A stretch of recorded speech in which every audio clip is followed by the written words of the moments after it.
Abortion will be on the ballot in November, and this Tuesday, August 2nd, voters will head to the polls for primary races in Arizona and Michigan, where abortion is front and center. In Arizona, the Republican gubernatorial frontrunner, Kari Lake, has called abortion the, quote, ultimate sin.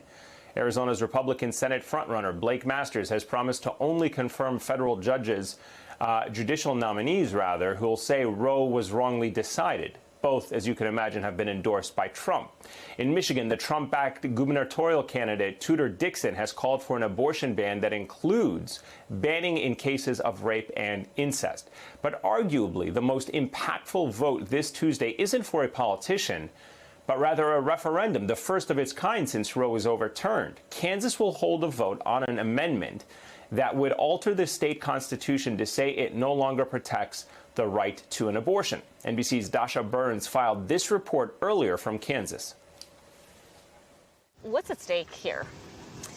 The right to choose. This is absolutely an issue that if the restrictions are too high or if there's too much controversy, that people's lives are at stake.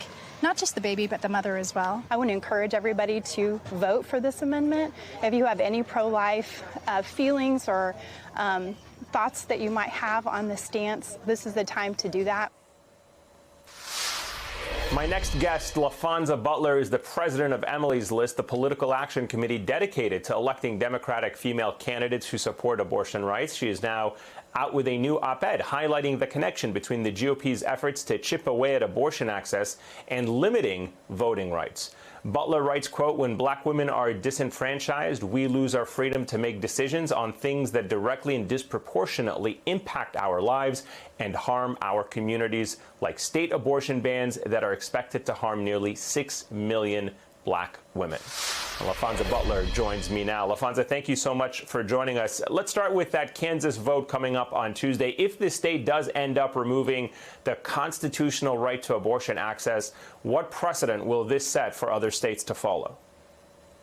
Well, thanks so much for having me, Eamon. Glad to be with you. Look, Kansas is the first state where this question is going to be put before the voters.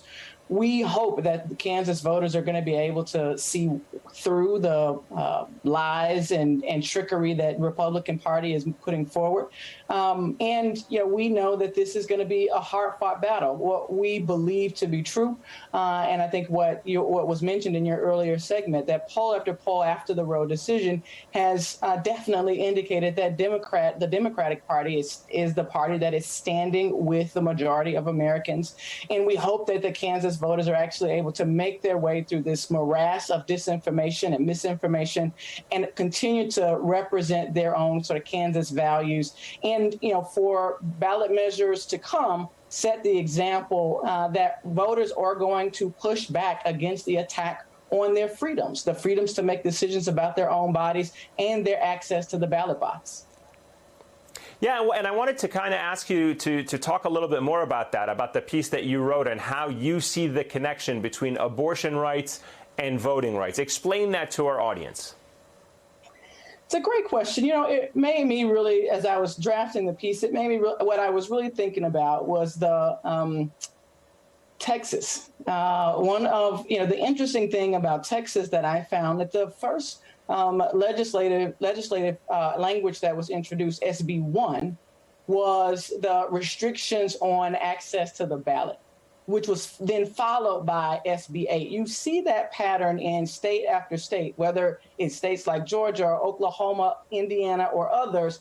The connection between the Republican-controlled legislatures all across the country are coupling these two issues, access to the ballot and freedom to make decisions about our own bodies. And then you add in the attacks that are being directed towards the LGBTQ community. You add in the lack of action that has been taken in Republican state legislatures on gun rights and gun control. And it is clear to me that this is a coordinated attack to maintain power, to control over people's lives. And it is intentional and it is deliberate. And it is in this moment, this November, that we have the opportunity as Democrats to send a message loud and clear up and down the ballot and across the country that our lives are our own, our democracy is worth fighting for, and we are going to vote those out who stand in opposition to our will. I want to ask you about the Republican nominees for Senate and governor in Pennsylvania. I'm not sure if you have noticed this, but those that track those races closely have noticed that they have completely stopped talking about abortion on the campaign trail. What does that say to you? Is there an indicator that, Republicans do not, at least in the state of Pennsylvania, do not want to be talking about this because they know it could animate the Democratic base? That's clear to me, not only in Pennsylvania, but you look at the Republican Party across the country. They are either doubling down on their extremist point of view or they are being really, really quiet about it. Leader Mitch McConnell made his point about the possibility of a national ban if Republicans are able to get control of the Senate and the House, and then have not said much since. But what voters have to look to is the actions that are also happening in states and state legislatures all over the country. While those candidates in Pennsylvania aren't talking about it, the Pennsylvania state legislature moved very quietly to do the exact same thing as is happening in Kansas, to rip away that right through the ballot in 2023, a time when less voters are going to be paying attention to what is happening and what's going on in the ballot. And so I would say to every voter, let's pay attention not just to the top of the ticket, amen, but let's make sure that we are electing folks in state legislative seats, these bodies that are passing laws each and every day that will now govern access to abortion care and the freedom to women to make decisions about their own bodies. Yeah, and speaking of all these other important races, I got to ask you before you go, the Center for American Women and Politics, they put out a new study showing this midterm cycle has seen new records for the number of women candidates in House, Senate, and gubernatorial races. The study also shows more women of color are running than ever before. You're the head of one of the largest pro-women's rights groups in this country. How do you feel about that? Is that an important part of this struggle to make sure that the laws in this country reflect half of the population? Eamon, you said it. Emily's List was created 37 years ago to be in a strong position in this moment.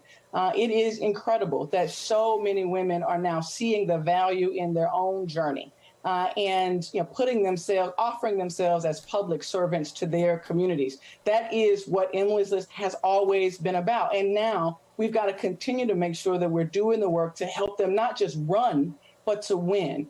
At Emily's List, we know that when women run and they win, they are a part of changing the world. And that's what we want to be about, making sure that families all over this country have the freedoms and justice that they need and that this democracy it promises.